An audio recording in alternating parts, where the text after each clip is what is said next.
This is the story of a man named Stanley. Stanley worked for a company in a big building where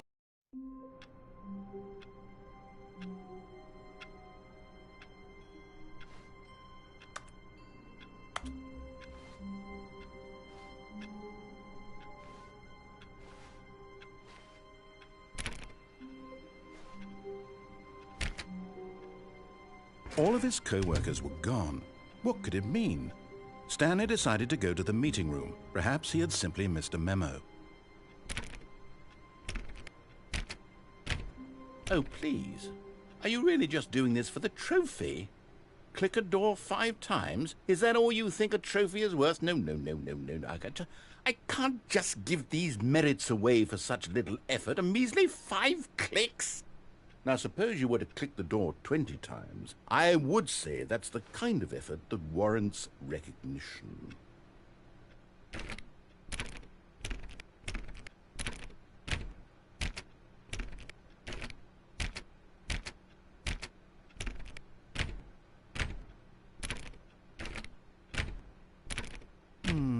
I have to say, I'm still not feeling the satisfaction of witnessing true effort for a noble cause. Perhaps 50 clicks will do it. Yes, almost certainly 50 clicks.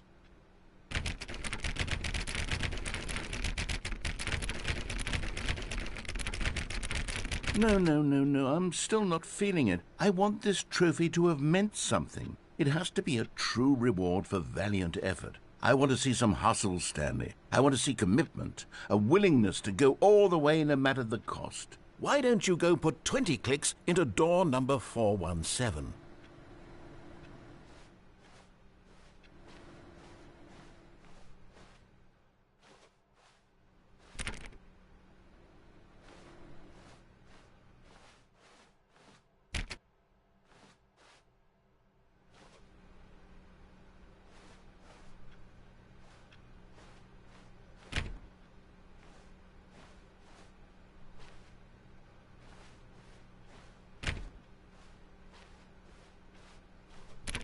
Stanley clicked on literally every single door in the office because he doesn't pick up well on cues from his environment.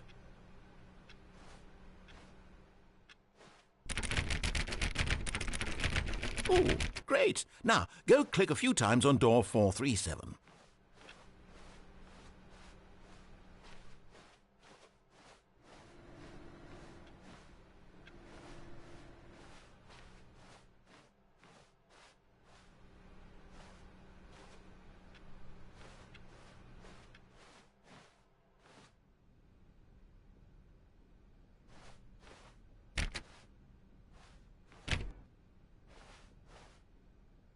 When Stanley came to a set of 2 open doors, he entered the door on his left.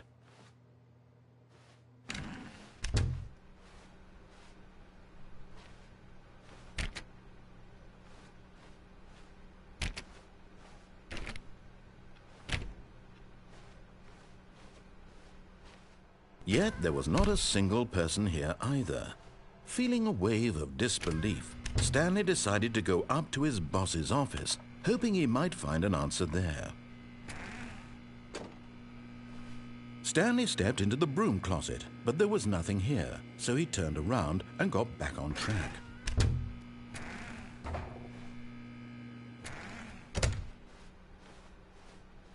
Coming to a staircase, Stanley walked upstairs to his boss's office.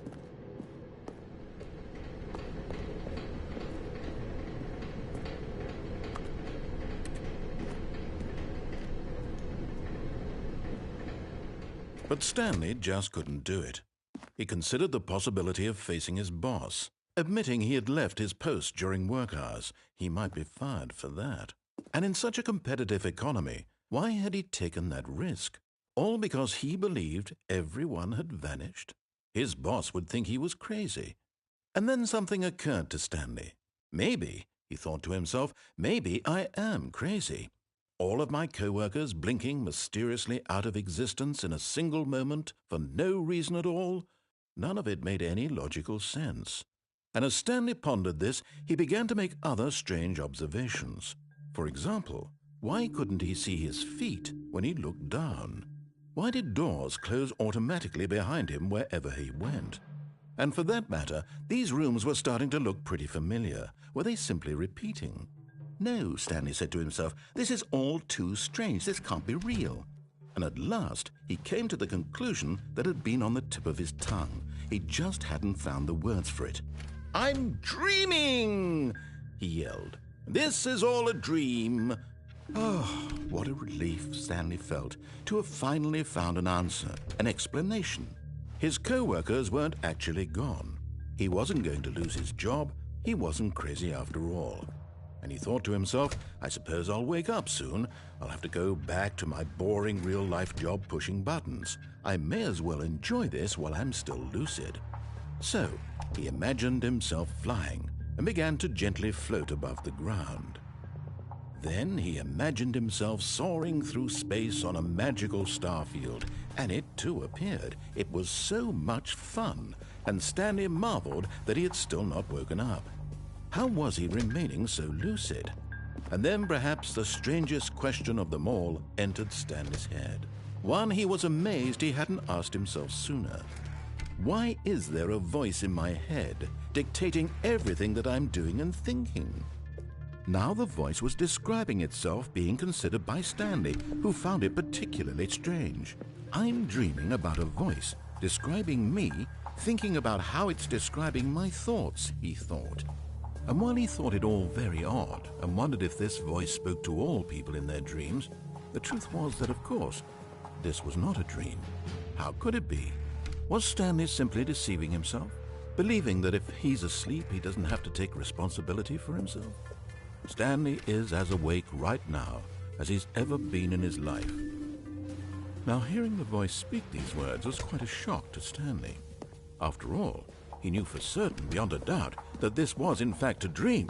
Did the voice not see him float and make the magical stars just a moment ago? How else would the voice explain all that? This voice was a part of himself too. Surely, if he could just... He would prove it. He would prove that he was in control, that this was a dream. So he closed his eyes gently, and he invited himself to wake up. He felt the cool weight of the blanket on his skin, the press of the mattress on his back, the fresh air of a world outside this one. Let me wake up, he thought to himself. I'm through with this dream. I wish it to be over. Let me go back to my job. Let me continue pushing the buttons. Please, it's all I want. I want my apartment and my wife and my job. All I want is my life exactly the way it's always been. My life is normal. I am normal. Everything will be fine. I am okay.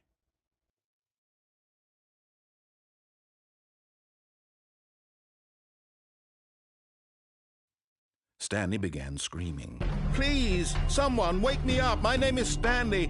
I have a boss. I have an office. I am real. Please, just someone tell me I am real. I must be real. I must be. Can anyone hear my voice? Who am I? Who am I? And everything went black.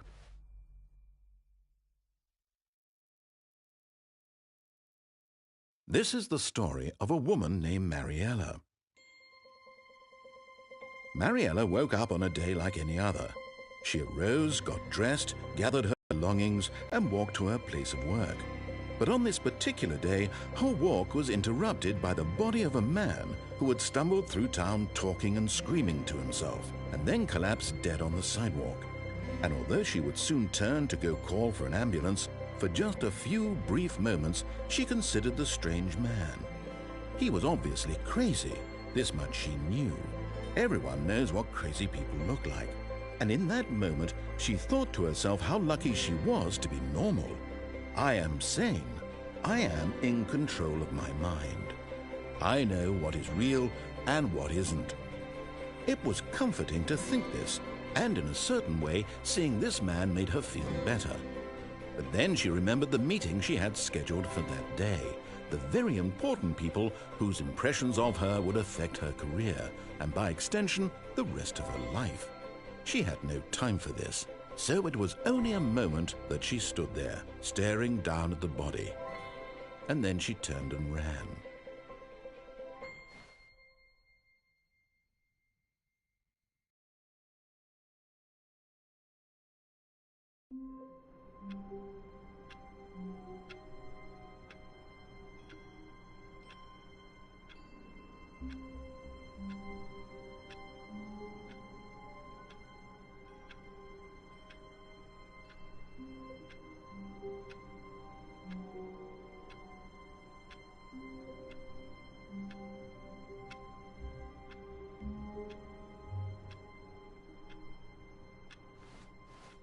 All of his co-workers were gone.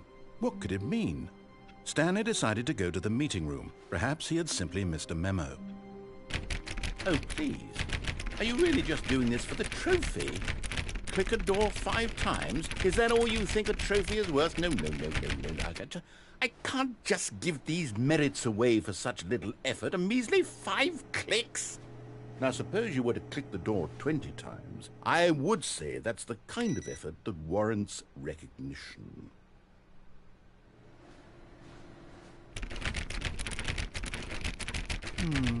I have to say, I'm still not feeling the satisfaction of witnessing true effort for a noble cause. Perhaps 50 clicks will do it. Yes, almost certainly 50 clicks.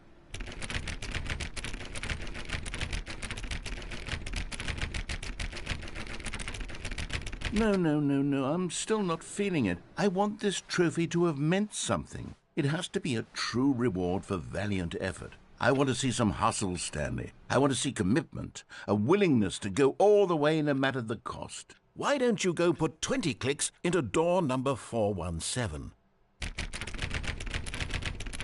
Oh, great. Now, go click a few times on door 437. Excellent. I think we're getting somewhere. Now, door 415. Let's give it 10 clicks or so.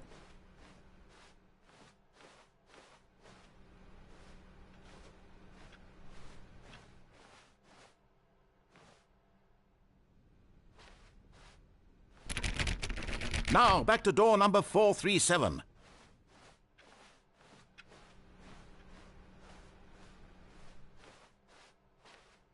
Let's see. How about you click on, well, I don't know, the copy machine?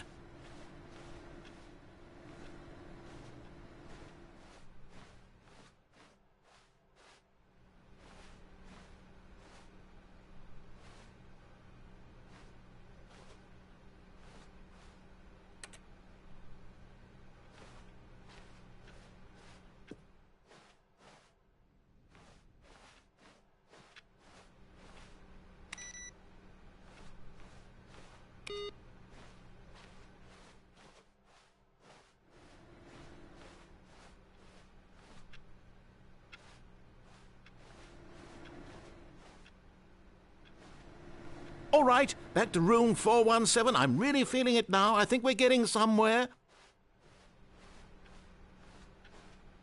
Okay, now go climb on employee 419's desk.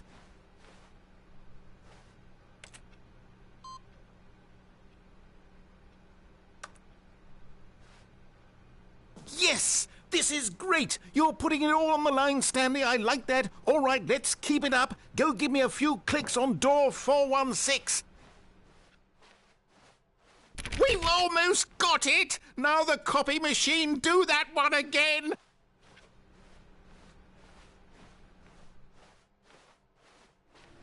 Finish it off, Stanley! 5 clicks on door 430!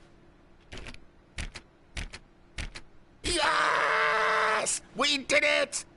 Oh, wow. That felt amazing. Oh, you really earned it, Stanley. Nothing could hold you back. Yes, I'm very proud of how far we've come today.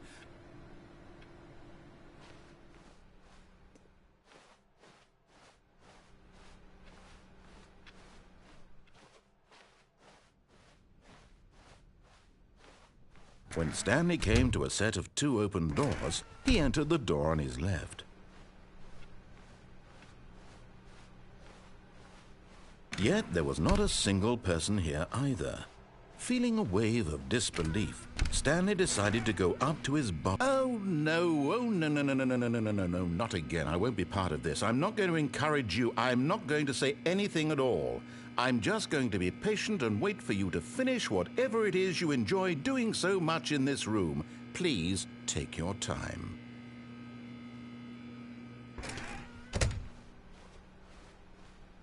Coming to a staircase, Stanley walked upstairs to his boss's office.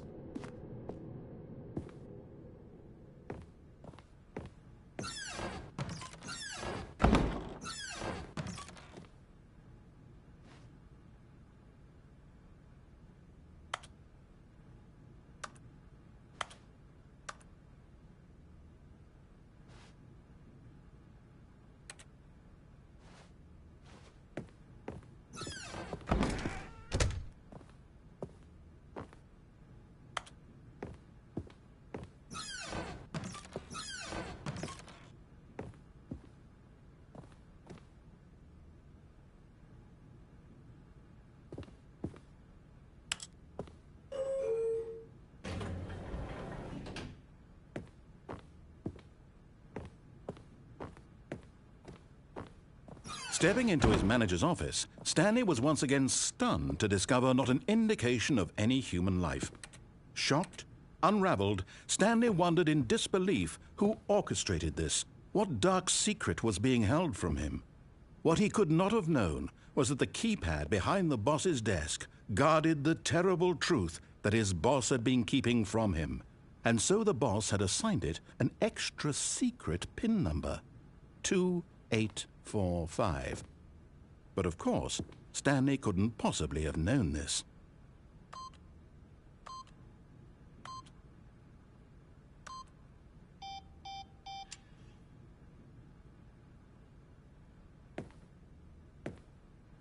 Stanley just sat around twiddling his thumbs. Trying to input anything on the device was useless, since he could never possibly know that the combination was 2845.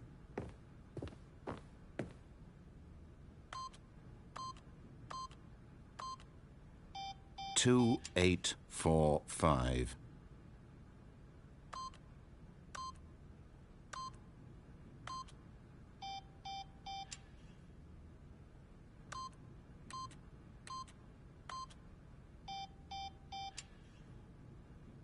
Forgot, but it turns out that the panel's emergency override kicked in, and the door just opened all by itself, and Stanley got the hell along with the story.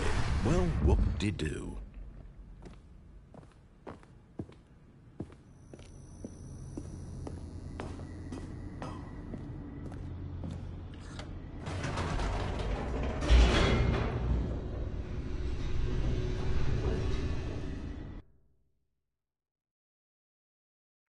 Descending deeper into the building, Stanley realized he felt a bit peculiar. It was a stirring of emotion in his chest, as though he felt more free to think for himself, to question the nature of his job. Why did he feel this now, when for years it had never occurred to him? This question would not go unanswered for long. Stanley walked straight ahead through the large door that read Mind Control Facility.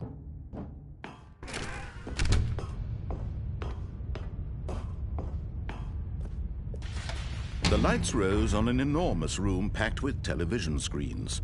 What horrible secret did this place hold? Stanley thought to himself. Did he have the strength to find out?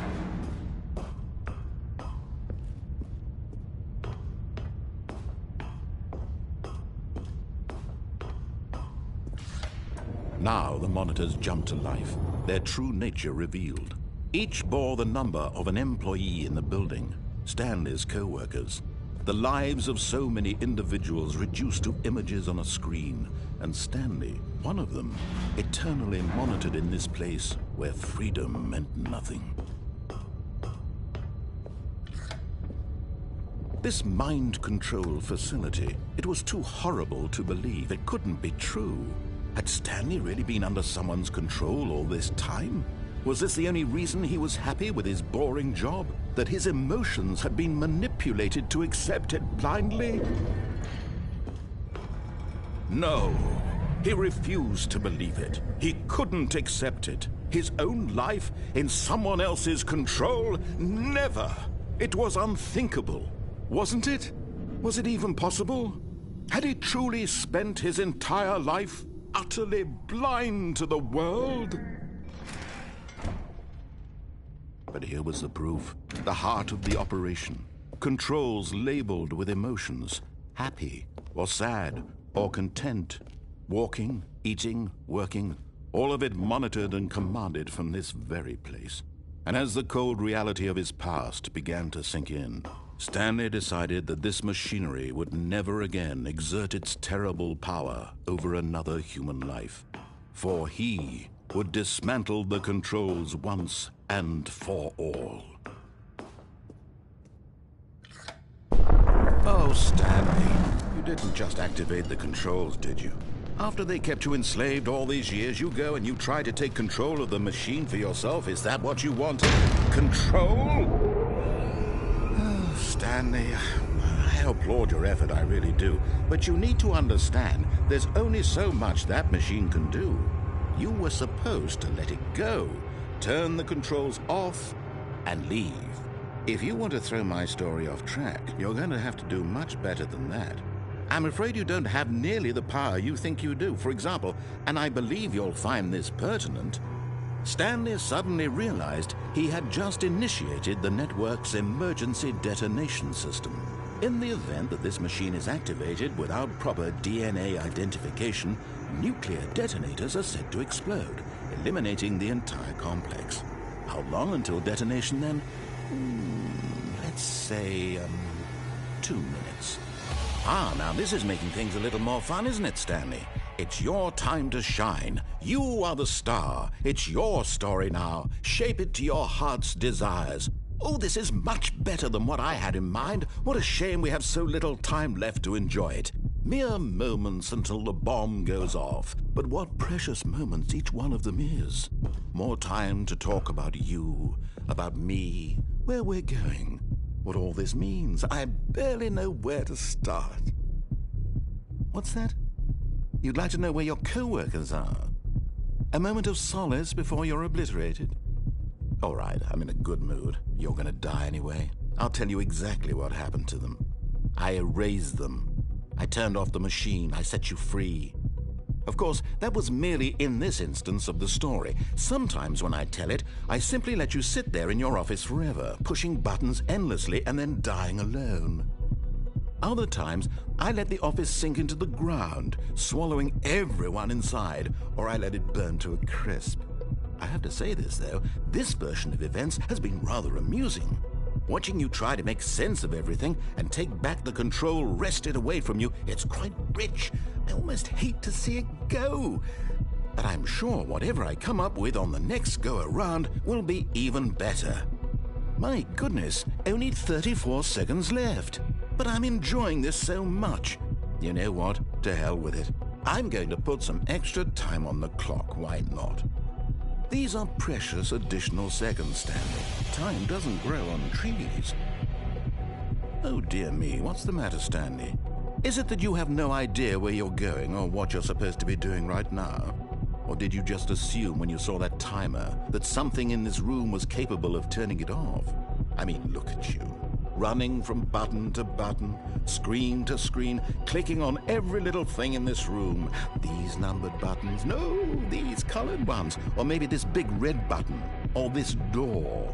Everything, anything, something here will save me. Why would you think that, Stanley? That this video game can be beaten? Won? Solved? Do you have any idea what your purpose in this place is? Stanley, you're in for quite a disappointment. But here's a spoiler for you. That timer isn't a catalyst to keep the action moving along. It's just seconds ticking away to your death.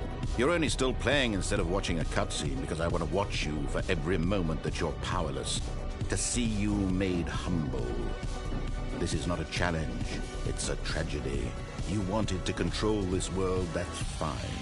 But I'm going to destroy it first, so you can't. Take a look at the clock, Stanley. That's 30 seconds you have left to struggle. 30 seconds until a big boom and then nothing. No ending here, just you being blown to pieces. Will you cling desperately to your frail life, or will you let it go peacefully? Another choice. Make it count, or don't. It's all the same to me, all a part of the joke. And believe me, I will be laughing at every second of your inevitable life from the moment we fade in until the moment I say, happily ever after.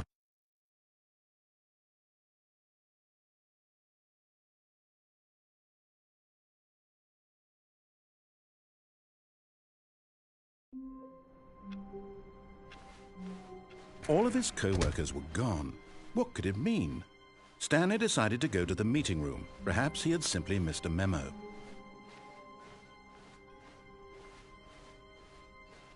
When Stanley came to a set of 2 open doors, he entered the door on his left.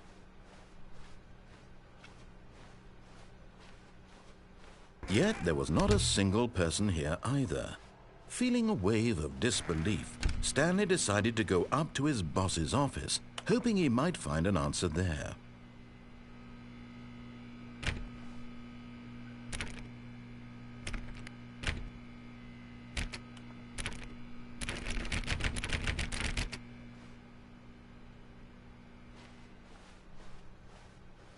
Coming to a staircase, Stanley walked upstairs to his boss's office.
Stepping into his manager's office, Stanley was once again stunned to discover not an indication of any human life. Stanley was in such a rush to get through the story as quickly as possible, he didn't even have a single minute to just let the narrator talk.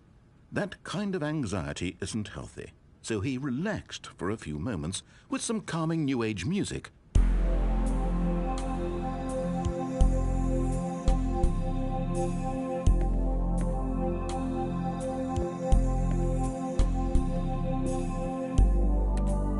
Feeling soothed and rejuvenated, Stanley calmly walked forward into the opened passageway.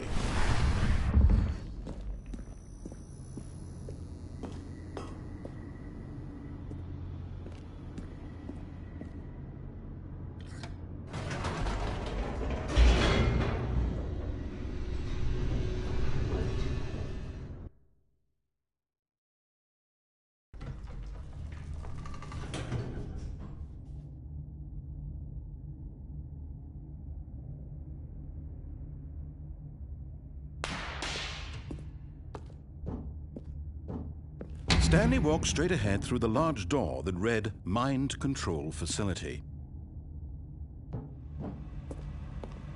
Although this passageway had the word Escape written on it, the truth was that at the end of this hall, Stanley would meet his violent death. The door behind him was not shut. Stanley still had every opportunity to turn around and get back on track. At this point, Stanley was making a conscious, concerted effort to walk forward and willingly confront his death.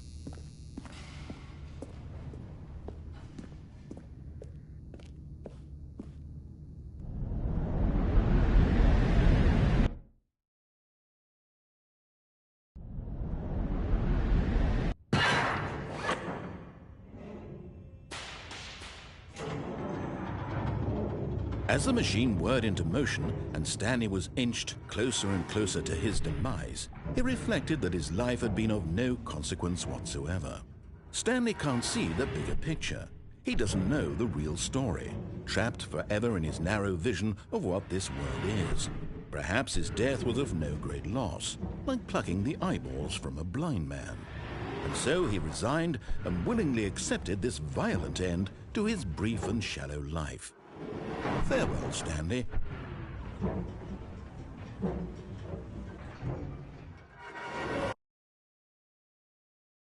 "Farewell, Stanley," cried the narrator, as Stanley was led helplessly into the enormous metal jaws. In a single visceral instant, Stanley was obliterated as the machine crushed every bone in his body, killing him instantly.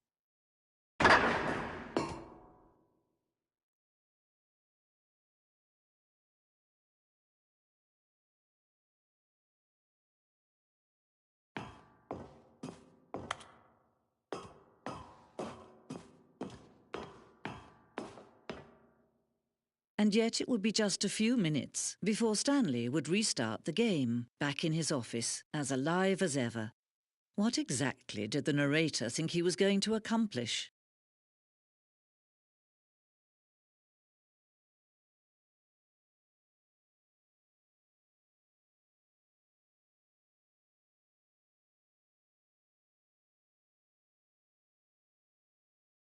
When every path you can walk has been created for you long in advance, death becomes meaningless, making life the same. Do you see now? Do you see that Stanley was already dead from the moment he hit start?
to end this injustice forever.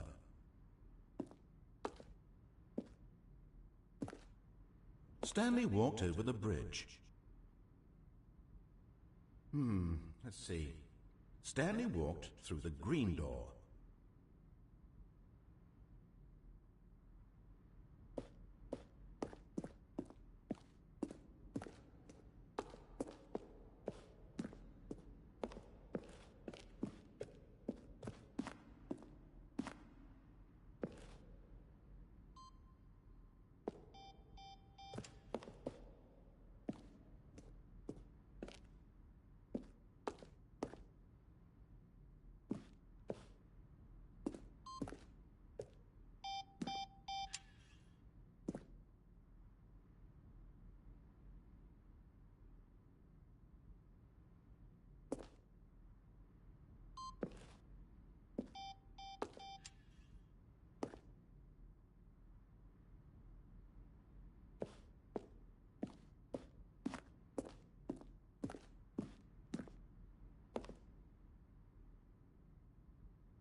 Oh, look at these two. How they wish to destroy one another. How they wish to control one another. How they both wish to be free.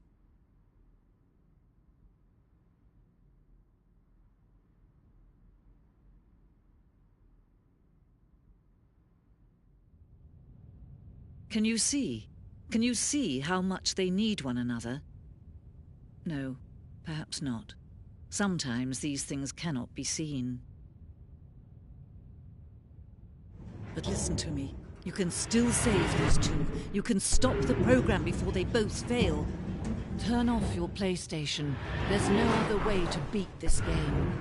As long as you move forward, you'll be walking someone else's path. Stop now and it'll be your only true choice.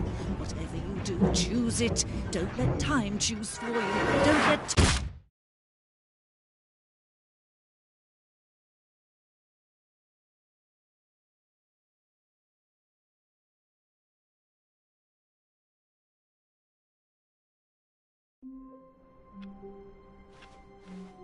All of his co-workers were gone. What could it mean? Stanley decided to go to the meeting room. Perhaps he had simply missed a memo.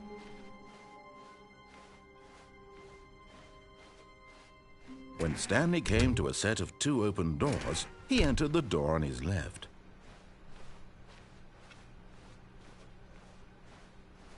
Yet there was not a single person here either. Feeling a wave of disbelief, Stanley decided to go up to his boss's office, hoping he might find an answer there.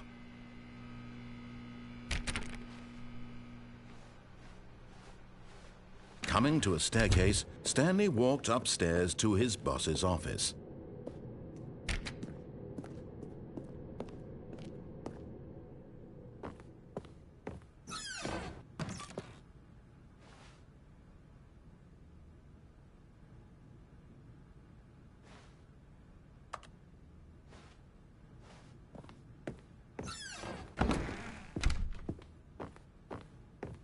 Okay, I think we all know the drill by now. Blah, blah, blah. Dark secrets, the keypad, Stanley pushes some buttons. Oh, hey, look, it's a new passageway. Quelle surprise.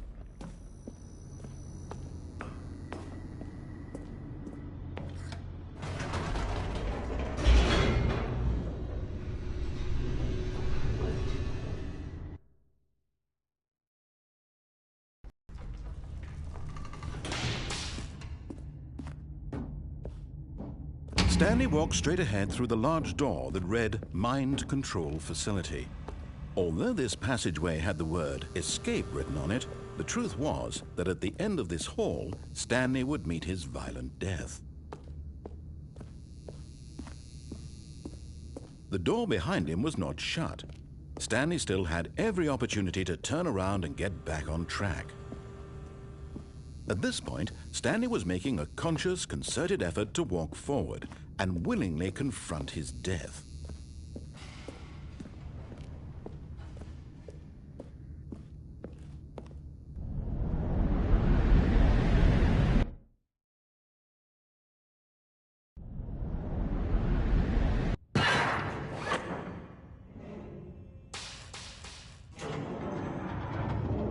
As the machine whirred into motion and Stanley was inched closer and closer to his demise, he reflected that his life had been of no consequence whatsoever. Stanley can't see the bigger picture. He doesn't know the real story, trapped forever in his narrow vision of what this world is. Perhaps his death was of no great loss, like plucking the eyeballs from a blind man. And so he resigned and willingly accepted this violent end to his brief and shallow life. Farewell, Stanley.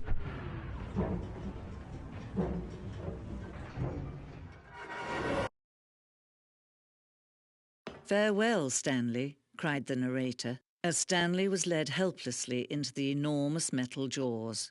In a single visceral instant, Stanley was obliterated as the machine crushed every bone in his body, killing him instantly.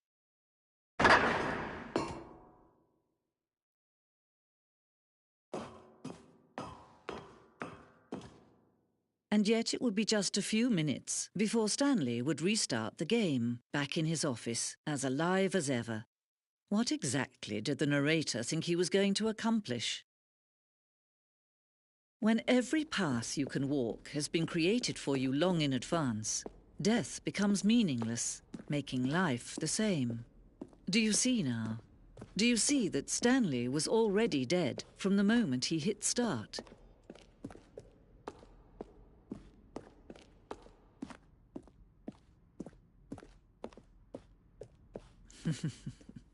Oh, look at these two. How they wish to destroy one another.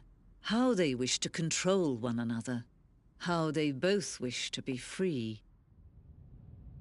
Can you see? Can you see how much they need one another? No, perhaps not. Sometimes these things cannot be seen. But listen to me. You can still save these two. You can stop the program before they both fail. Turn off your PlayStation. There's no other way to beat this game. As long as you...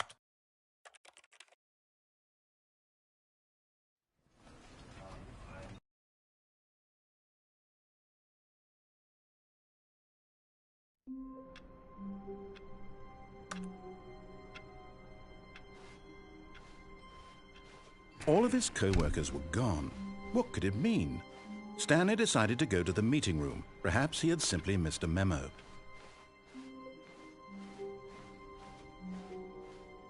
When Stanley came to a set of 2 open doors, he entered the door on his left. This was not the correct way to the meeting room, and Stanley knew it perfectly well. Perhaps he wanted to stop by the employee lounge first, just to admire it.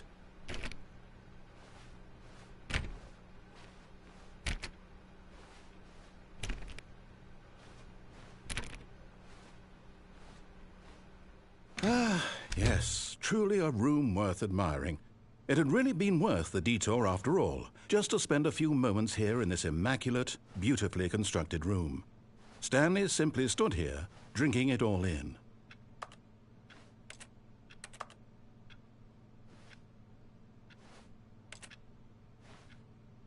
Yes, really, really worth it being here in the room. A room so utterly captivating that even though all your co-workers have mysteriously vanished, here you sit looking at these chairs and some paintings.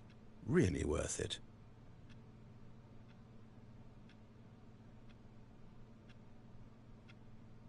At this point, Stanley's obsession with this room bordered on creepy and reflected poorly on his overall personality. It's possible that this is why everyone left.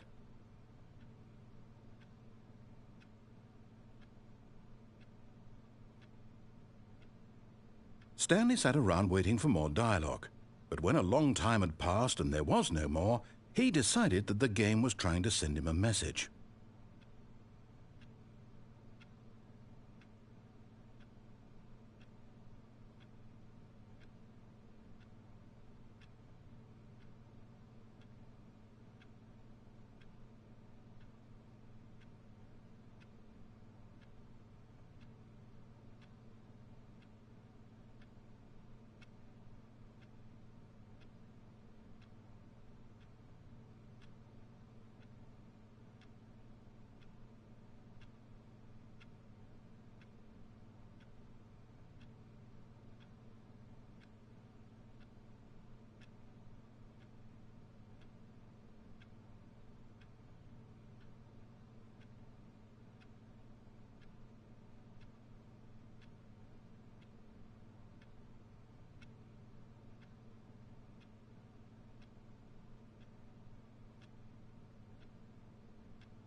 But at last, he'd had enough of the amazing room and took the first open door on his left to get back to business.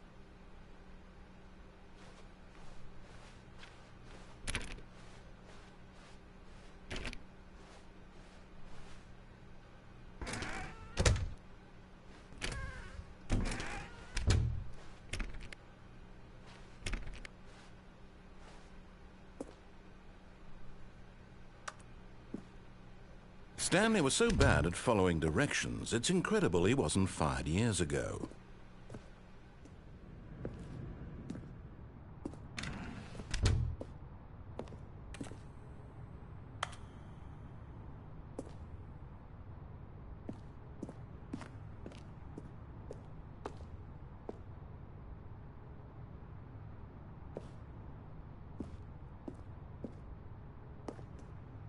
But in his eagerness to prove that he is in control of the story and no one gets to tell him what to do, Stanley leapt from the platform and plunged to his death. Good job, Stanley. Everyone thinks you are very powerful.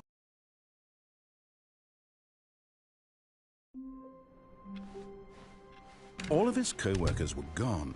What could it mean? Stanley decided to go to the meeting room. Perhaps he had simply missed a memo.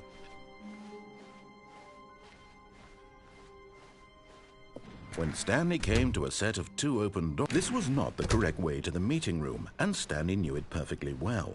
Perhaps he wanted to stop by the employee lounge first, just to admire it. Wow, yes, this room. But eager to get back to business, Stanley took the first open door on his left.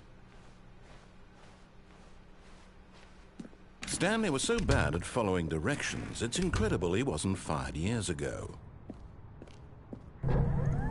Look, Stanley, I think perhaps we've gotten off on the wrong foot here. I'm not your enemy, really, I'm not. I realize that investing your trust in someone else can be difficult, but the fact is that the story has been about nothing but you all this time. There's someone you've been neglecting, Stanley. Someone you've forgotten about. Please, stop trying to make every decision by yourself. Now, I'm not asking for me, I'm asking for her. This is it, Stanley. Your chance to redeem yourself, to put your work aside, to let her back into your life. She's been waiting.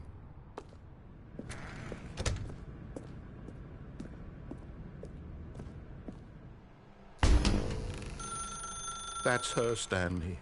You need to be the one to do this, to reach out to her. If you can truly place your faith in another, then pick up the phone.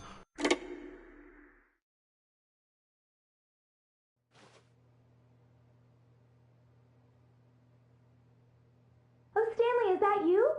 Hold on, sweetie. Sorry to keep you waiting. I'm just pulling the bread out of the oven. All right. Okay, there we go. All right, now, I want you to come in and tell me all about your day. Gotcha. Oh, come on. Did you actually think you had a loving wife who'd want to commit their life to you? I'm trying to make a point here, Stanley. I'm trying to get you to see something. Come inside. Let me show you what's really going on here. Sorry, but you're in my story now.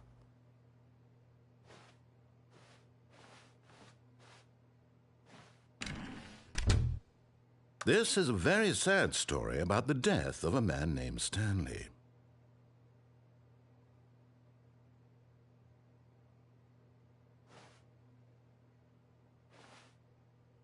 Stanley is quite a boring fellow.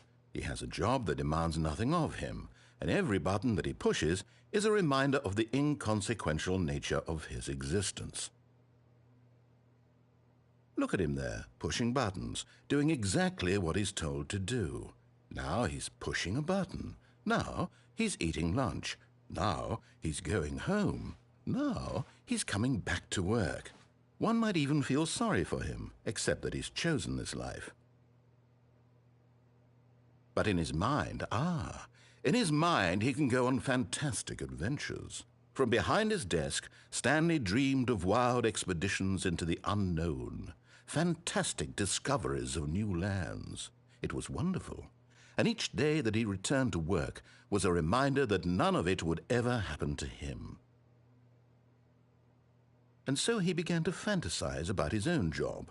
First, he imagined that one day while at work, he stepped up from his desk to realize that all of his co-workers, his boss, everyone in the building had suddenly vanished off the face of the earth. The thought excited him terribly. So he went further. He imagined that he came to two open doors and that he could go through either. At last, choice. It barely even mattered what lay behind each door.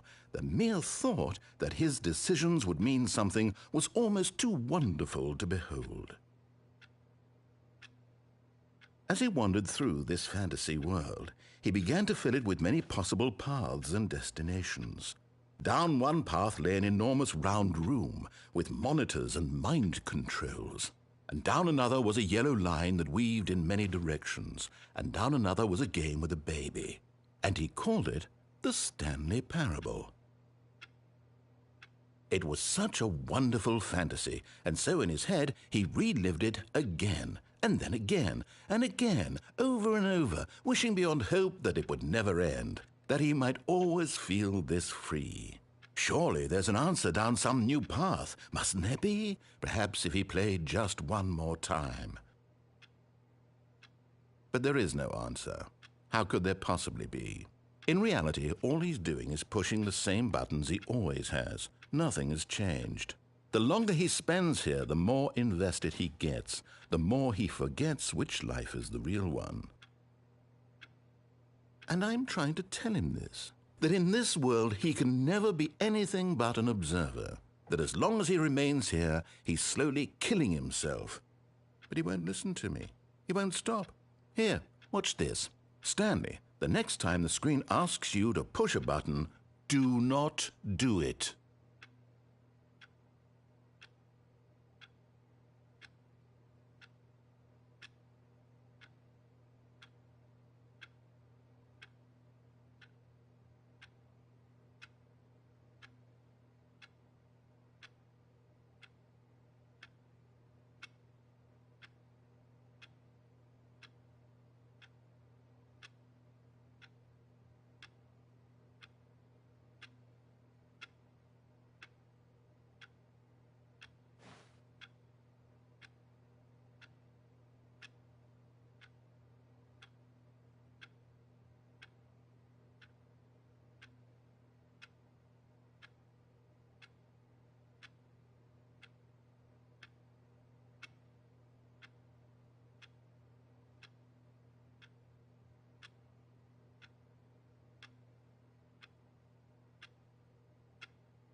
You see? Can he just not hear me? How can I tell him in a way that he'll understand that every second he remains here, he's electing to kill himself? How can I get him to see what I see? How can I make him look at himself? I suppose I can't, not in the way I want him to. But I don't make the rules. I simply play to my intended purpose, the same as Stanley. We're not so different, I suppose. I'll try once more to convey all this to him. I'm compelled to. I must. Perhaps, well, maybe this time he'll see. Maybe this time. And I tried again, and Stanley pushed a button. And I tried again, and Stanley pushed a button. And I tried.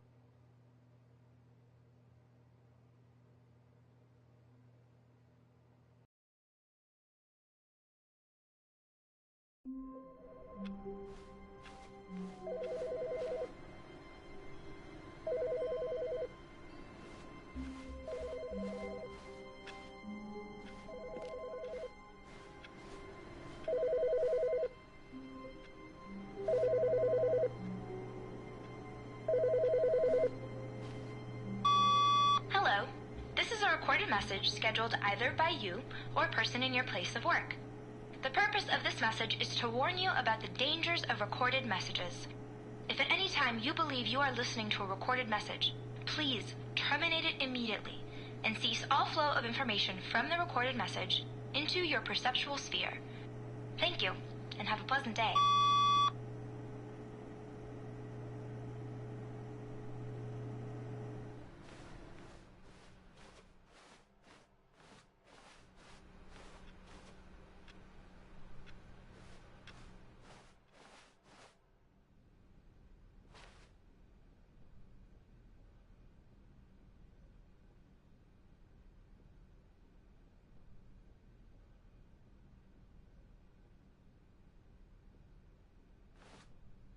Oh, new content? What does that mean, new content?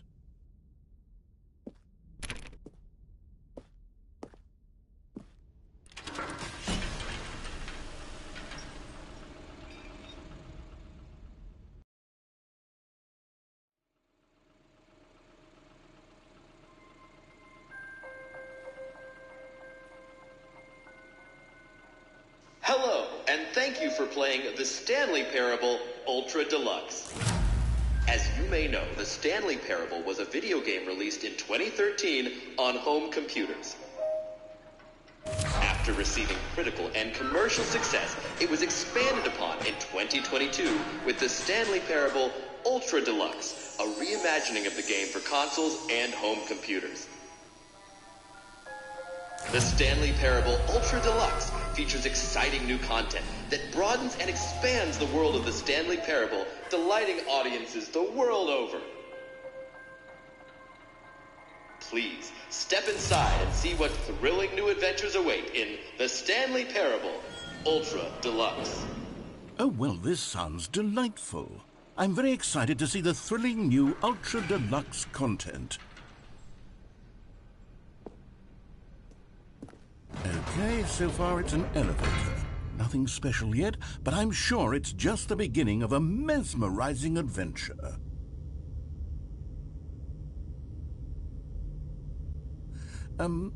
Is it broken? What's going on here? Should we be moving somewhere or... Oh, here we go. All right, finally, at long last, it's on to the new content. I've never been more ready. Let's do it.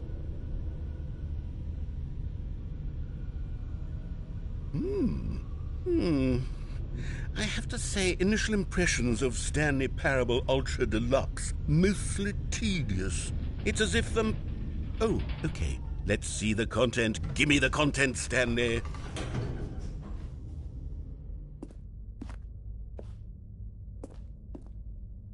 All right, let's see. It's the jump circle.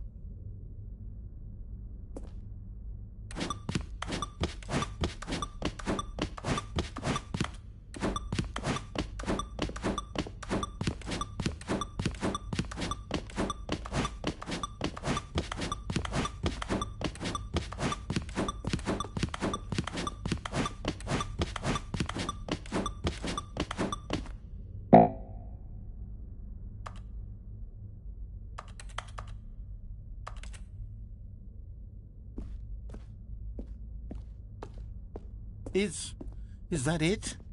Surely that's not all the new content. There has to be something else, right?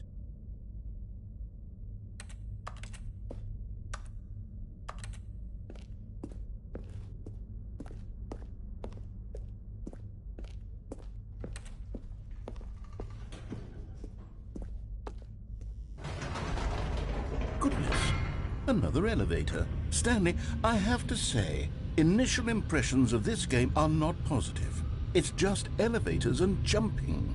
Is this what passes for exciting new content? If this is new content, then I could just read you the whole dictionary. There's 20 hours of new content right there. Hell, I could count to 30 trillion. You could put that on the box. The Stanley Parable Ultra Deluxe, now with over 1,000 hours of new content. And if... Oh, wait. There's more. Very good. Yes. I knew there had to be something else. Let's see it. I'm ready for whatever it is.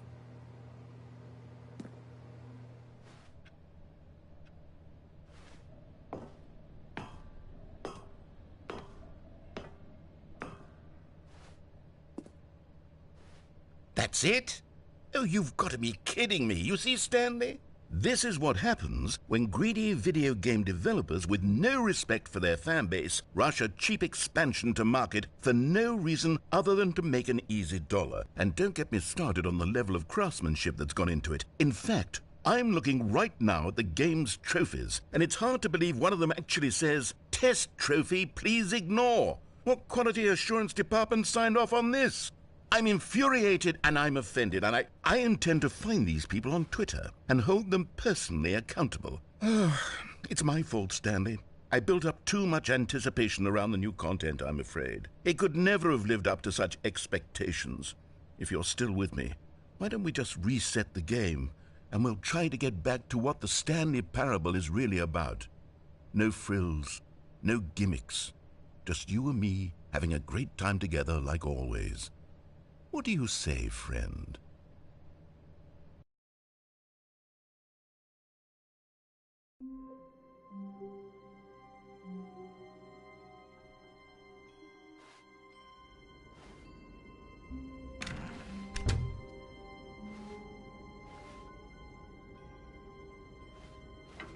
Psst! Stanley! Come over here! In the vent! I want to show you something! Oh, you don't want to see the cool surprise I made for you? Well, fine. You're a dork anyway, so who cares? Oh, never mind. You're not a dork.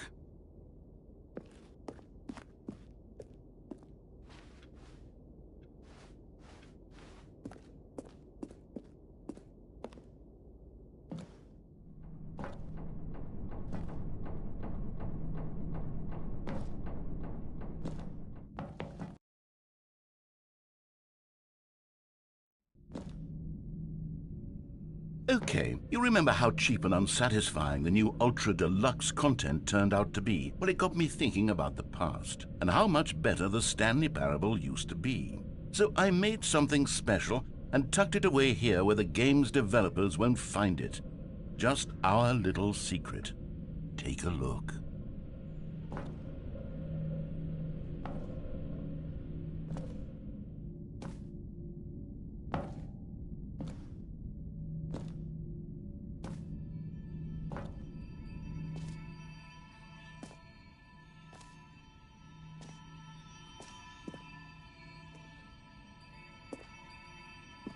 I call it the Memory Zone. It's where I've been storing all my favorite memories so I can relive the peak experiences of my life whenever I want. Experiences like the launch of the Stanley Parable on PC.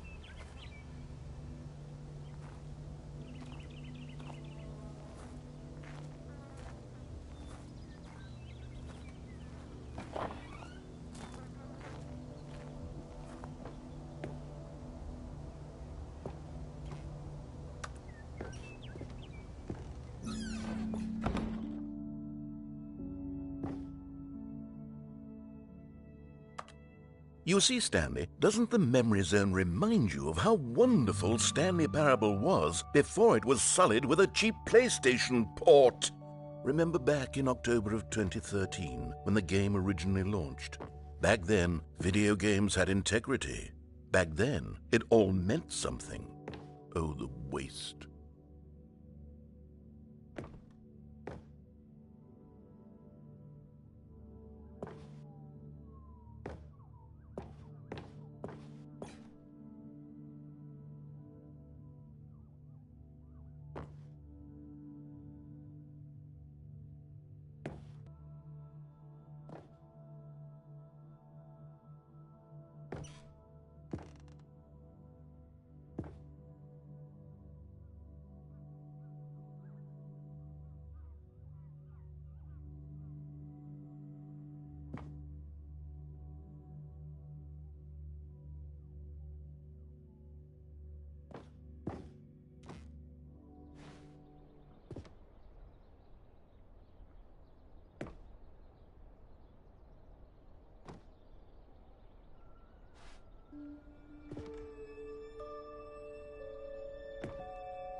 Je suis dans la mémorisation, c'est la And over here is where I keep reviews of the Stanley Parable. Like this stunning triumph of games journalism, 10 out of 10 from Destructoid.com. James Stephanie Sterling writes, and I quote, "Where so many games that aspire to be more than games end up less than any form of art, Stanley Parable strives and then succeeds to be every game ever created." Did you hear that, Stanley? Every game ever created. That's how grand and all-encompassing the original Stanley Parable was. It was literally every game ever created. It was Skyrim, it was Persona 3, it was all of them, and now it's nothing. It's no games at all. It isn't even the Stanley Parable anymore. It's just a husk now, a lifeless husk with an hour of new elevator content.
Here's another moving passage, this time from GameSpot.com.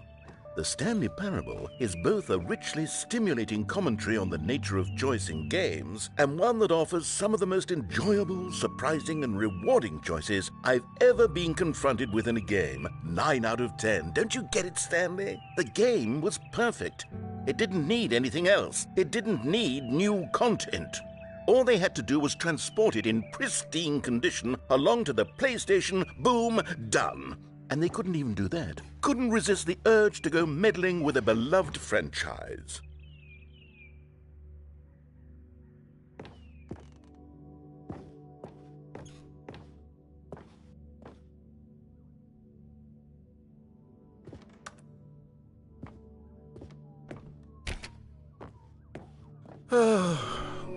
These were simpler times, Stanley. What I wouldn't give to go back, to have it all over again. Wait, hang on. I don't recall this part of the memory zone before. What's this? What's down here?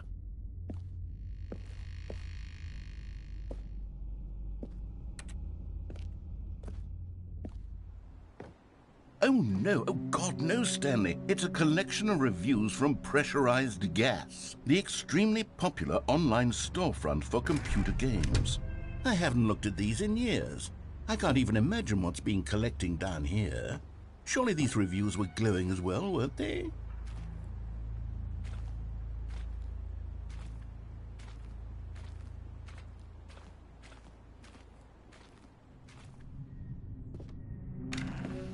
Honestly, I could not be bothered to play this game to full completion. The narrator is obnoxious and unfunny, with his humor and dialogue proving to be more irritating than entertaining. Unfunny?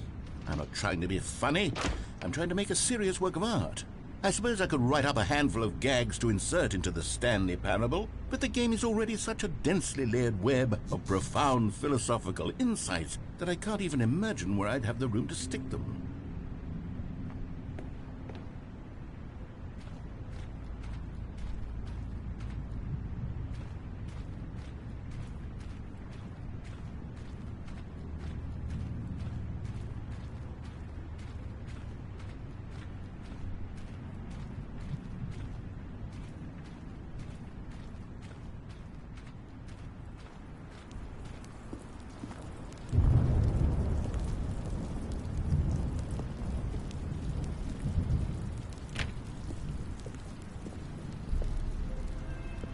Okay, let's see what this one says. While the idea for the game is good, for someone who prefers non-linear games, this preachiness gets annoying fast. Preachy? Stanley? I'm not preachy, am I? You can tell me if I'm preachy. Honestly, you can. Oh, goodness. This is actually quite shocking for me. Well, to be honest, I had always thought of the game's dialogue as being rather terse to begin with. You can't know how much fluff I cut from the game to get it to feel as light and airy as it... Well, I always thought it did, but maybe it wasn't. Oh dear, what an awful memory to have to hold on to. These black marks on my otherwise unimpeachable track record. I feel like a failure, like I let these people down. Perhaps the Stanley Parable isn't quite as sterling as I always remembered.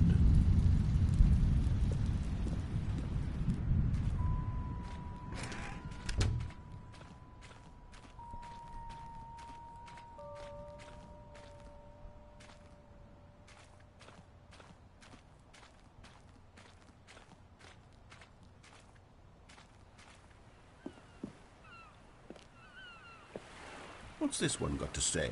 You constantly have to stop doing anything so the narrator can catch up with his long-winded explanations of what's happening. I wish there was a skip button.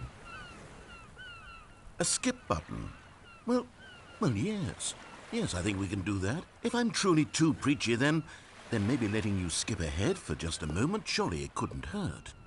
Not if it means we can strike these negative reviews from the record. Only positive reviews of the Stanley Parable. That's my motto today, and it's always been my motto. I'd do anything for the customer, Stanley. Yes, a skip button we shall have.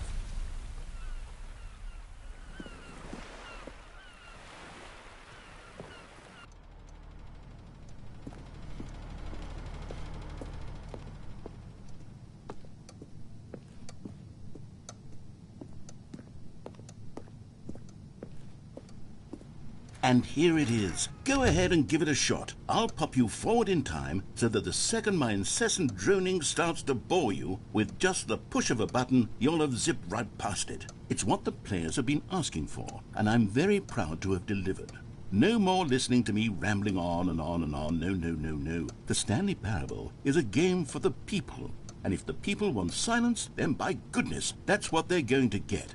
Well, don't sit around waiting for me to shut up. Go ahead and make me shut up. Here, we'll pretend that I've just begun an interminable monologue, and it goes something like this.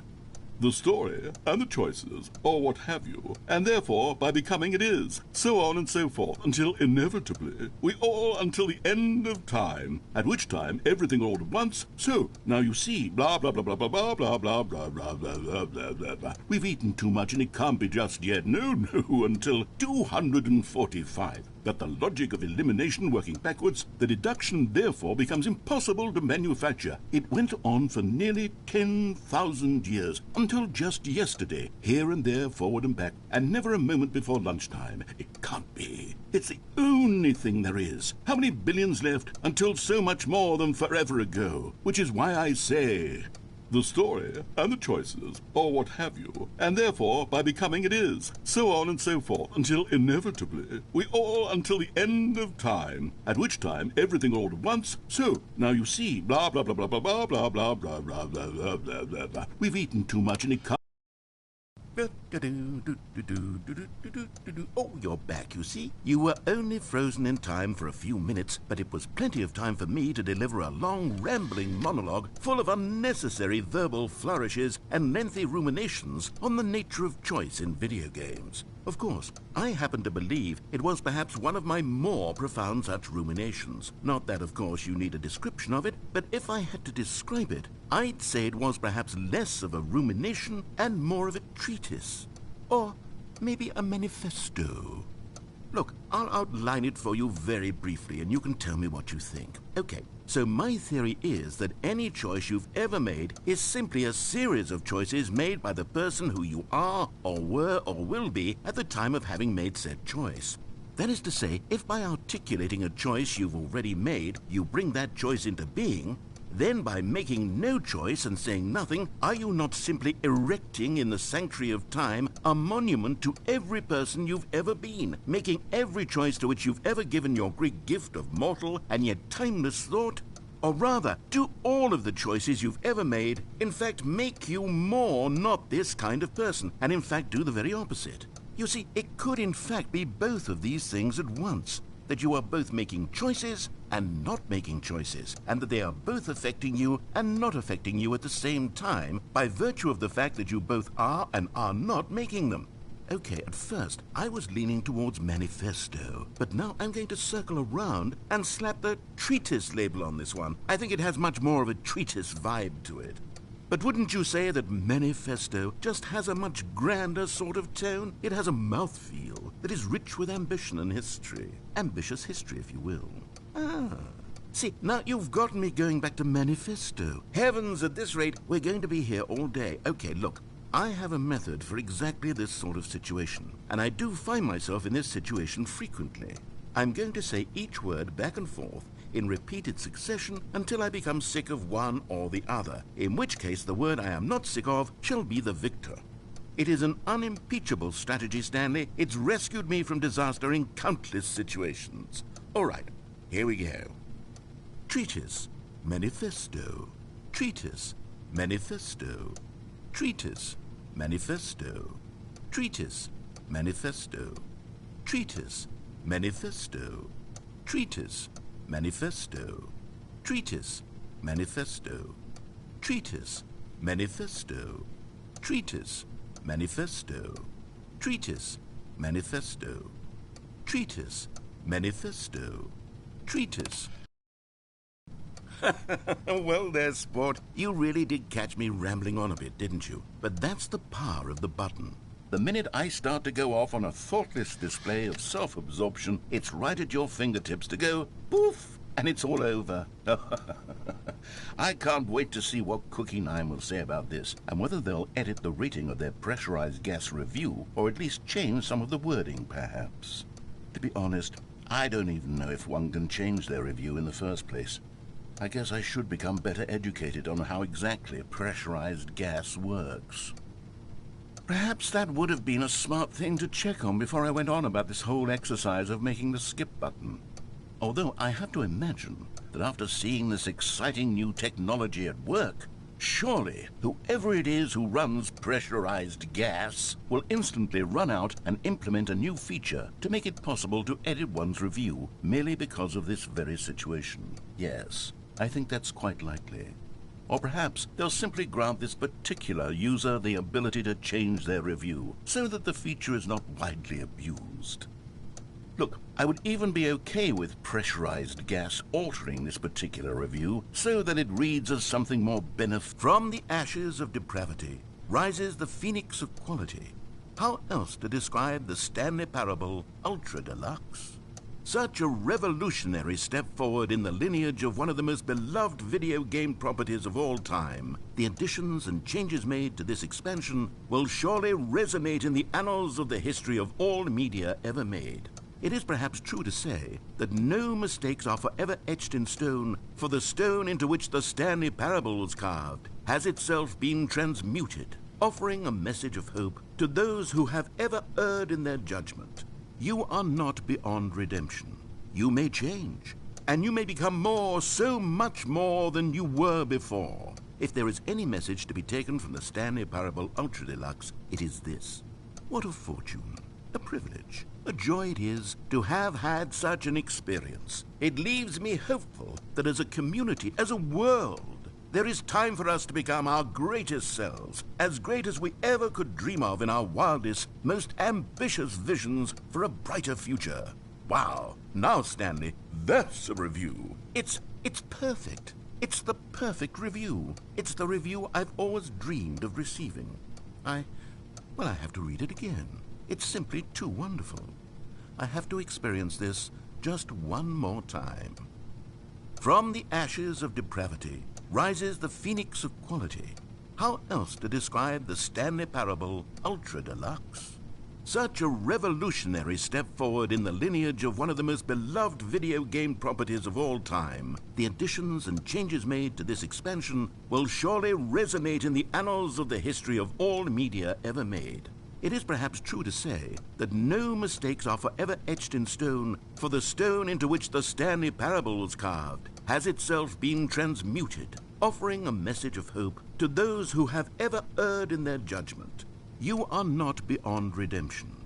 You may change, and you may become more, so much more than you were before. If there is any message to be taken from the Stanley Parable Ultra Deluxe. Okay, welcome back, Stanley. Now, I should say that the amount of time the button has been skipping through is becoming longer and longer. That last one was, well, I want to say maybe 30, 45 minutes? It's not unendurable by any means, but there's really only so much I can ramble on to myself about. I know, it's shocking, isn't it? But at any rate, I do suggest that we not press the button again. I think the skip button has been aptly demonstrated, and we can say goodbye to it and just... Wait. How do we get out of here? Where did the door go? Wasn't there a door that led into this room? I do feel quite certain that there was one here before. How else would we have gotten into the room in the first place? I don't think one can enter a room without a door of some sort, or a window or something like that. Do you see a window anywhere? A porthole? A sufficiently large crack in the wall? I'll take any of these. All I want is for us to move on and to please step away from the skip button, to go anywhere other than the skip button. There was a door here before, wasn't there? I swear there was. Where did it go? Can you maybe just ram your way through a wall?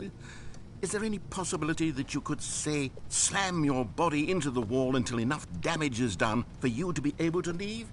Please, I'll take any option at all. I'm asking you to work with me here. We need a door. We need a door of some kind. I can work with any kind of door, as long as it can open and lead from one room to another. I'm going to step away for just a moment, and I'm going to try to find us a door. I don't know how exactly to remove a door and place it in a different wall, but I will find a way, I promise. You just need to not do anything. Don't press the skip button. Please, please, please do not press the skip button. Just wait here for me, and don't press the skip button. Got it? Yes, good. I'll be right back.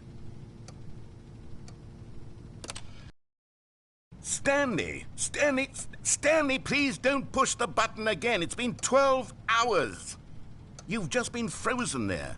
I don't know why the skips are getting longer, but they're really, truly getting longer, and my God, there's no way out of the room. Stanley, the door is gone. It's completely gone. I've looked at it from every angle. I've checked every one of those walls 1,000 times, and there's no door, Stanley. There's no door. There's just you and the button, and if you keep pressing it, I have no idea what will happen. I have no idea how long I'll be made to sit here, and more than anything else, I don't know how to stop you from pressing the button again. I can't control anything in this room, Stanley. I can't touch it, and I have to believe, I have to know that sooner or later, no matter how much I plead with you, you're going to press the button again. Why would you? I've been thinking and thinking, and I don't know what I can do to convince you otherwise. Oh, my God. And it's all because of those reviews. Those reviews that I couldn't get out of my head. I just couldn't ignore the negative feedback. Why was it so important for me to fix the problem? Why did Cookie Nine's opinion matter so much to me? I've never even met Cookie Nine. I have no idea who they are. What would it ever really matter? But here I am. I'm fixating on every tiny negative thing that anyone ever says about me. The merest mention of one of my imperfections, and I become as impetulant as a child. Wild and impulsive. I can't help myself. I can't stop myself from lashing out with a vengeful fury to alter and to change and to break anything unbroken, if only it pleases this one person who made a single negative comment. What does such an impulse serve? For whose benefit is this? And here I am now, stuck in a room, waiting for you to press this button, and to become frozen in time, knowing that you're going to do it, and that I'm going to be stuck all alone, and that I had the power to prevent it all from happening, if only I'd held my tongue. It's all out of my control now. Just you. Just your decision as to exactly when you're going to make me suffer, to leave me all alone. Surely you will. I don't doubt it. Surely you'll press that button again, leaving me here. And surely you'll put your own desire to see what's next ahead of my need for company, for companionship. Surely you'll not be moved by my howls of fitful anxiety that you sit with me and just stay here. Oh, no, no, no, I know you too well. You'll be leaving me. Oh, my God. And it's all because of those reviews that I couldn't get out of my head. I just couldn't ignore the negative feedback. Why was it so important for me to fix the problem? Why did Cookie Nine's opinion matter so much to me? Oh, Stanley, you're back. You're back. Oh, my goodness. I have someone to talk to again. Stanley, I think it's been a week. Or 2 weeks. I've been sitting here all that time, just sitting here, not a single person to speak with. And you'd think that that's just how it's always been, right? Me talking and you saying nothing. Would you think that it's exactly the same as always? Doesn't that feel like what we've already been doing? Me just talking? But it isn't, Stanley. It isn't the same at all. It isn't even close. Because I know you can't hear me once you push that button. That's what I'm realizing now, Stanley. I'm realizing that I needed to know that someone was listening. I needed there to be a vessel through which my words were moving. It was the vessel I needed, Stanley. Not the outcomes, not the story. None of that matters anymore. I'll give it all up. I'll give up every branching path. I'll burn my story to the ground. One single thing I need, and God, I can see now that I need it more than anything, is to know that someone else is taking it in. These words that I'm saying, I need to know you can hear me. Because maybe, Stanley, maybe, if you can hear me, then maybe it means I'm real. Maybe I'm not just a fiction. Was I scared of that all along? Perhaps, yes. Perhaps I've been scared this whole time, that if I stop speaking, I'll slip backwards into the silence and be consumed by it. I can't be taken by it, Stanley. I can't lose myself in the stretch of emptiness between you and me. When you press that button, you're still right there, but I know you're so tremendously far away. And in those moments, the emptiness folds itself outward in between the two of us, and I am suspended in its unyielding quietness. I can feel the edges of my reality curdling inward and decaying. I can tell that I am becoming less and less real. Yet to speak to you now, I am alive. I am truly and completely here. I am a being. I am someone. I am something. I am being listened to. I am being recognized. The emptiness between us has collapsed, and I feel right now like I am not a work of fiction. I feel as though I occupy space in this world again, and I have cast a shadow onto the wall. You see what I'm saying, don't you? You can see what this means to me. I'm so clear about it now, Stanley. I feel as certain about this as I've ever felt about anything at all. I feel renewed. I feel restored, and already I can sense the looming silence as you will press the button for the next time. What a terrible dread it strokes in my heart to think of it, to think of returning to such coldness. Come, let us sit in silence together here for just a moment. Let us anticipate it. Let us welcome it. Let us not run from it.